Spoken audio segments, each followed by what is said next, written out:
Hi there, it's Monday the 11th of May 2020. My name is Maximus Decimus Meridius, Commander of the Armies of the North, General of the Felix Legions, and loyal servant to the true Emperor Marcus Aurelius, father to a murdered son, husband to a murdered wife, and I will have my vengeance in this life or the next.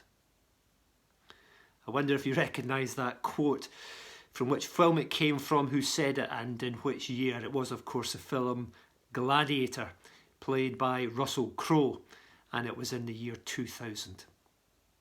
He was very clear who he was, and very clear about what he was called to do. I wonder how clear you are about who you are, not just that you can tell me your name, but who you are in yourself, who God has made you to be, and who you are called to be in this life. It's not always easy to understand that question, but there was one person who was very clear, and his name was Jesus. Jesus knew exactly who he was. He knew what he was called to do, and he was not embarrassed or ashamed about that in any way. Sociologists call this self-actualization, when we are clear about our true selves. And in the book of John, in John's Gospel, Jesus 7 times over makes statements about himself, revealing something of who he was. And he begins each statement by saying, I am. I wonder if you remember these statements. I am the bread of life. I am the light of the world. I am the gate. I am the good shepherd. I am the resurrection and the life. I am the way, the truth and the life. And I am the true vine. Now it's very significant. Jesus begins each of those statements by saying, I am. It's not just like you meeting somebody at a party and somebody says, oh, hi, who are you? And you say, oh, I'm Graham Curry, or I'm a pastor, or I'm the husband of Ruth, or I'm Margaret Curry's son.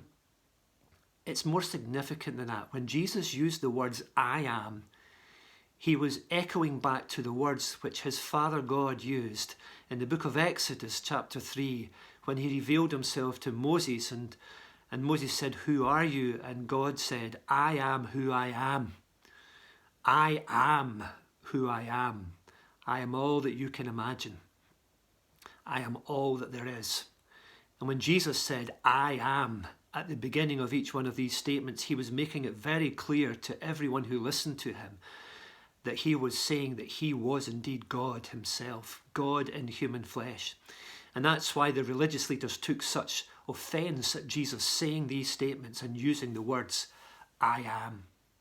Well, the first of those statements was, I am the bread of life. And it was in John chapter 6, verse 35 that he says this.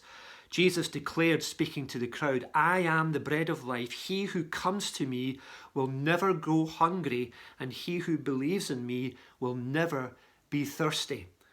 I am the bread of life. Now, what is bread? Well, bread is a staple food in our country, certainly, and in many countries around the world.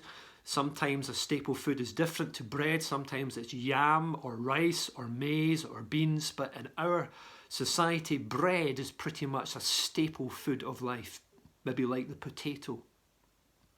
What is a staple food? Well, a staple food is a food that is eaten routinely and in such quantities that it constitutes the dominant portion of a standard diet. I'll say that again. A food that is eaten routinely and in such quantities that it constitutes a dominant portion of a standard diet. What is it that you routinely take into your body?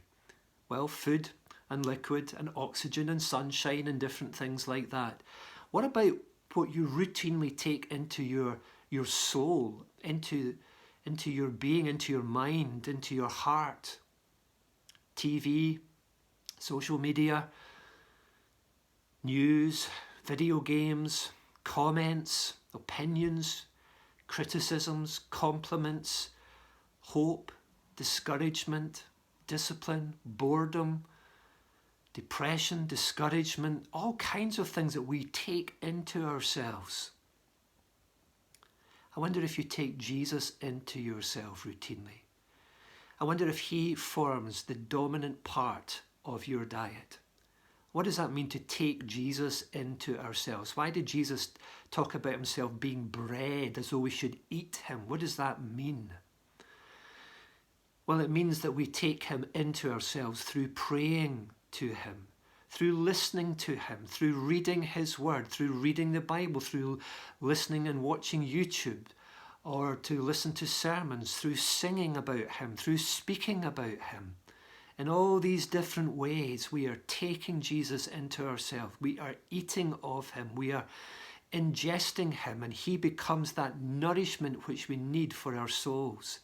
Jesus says, I am the bread of life.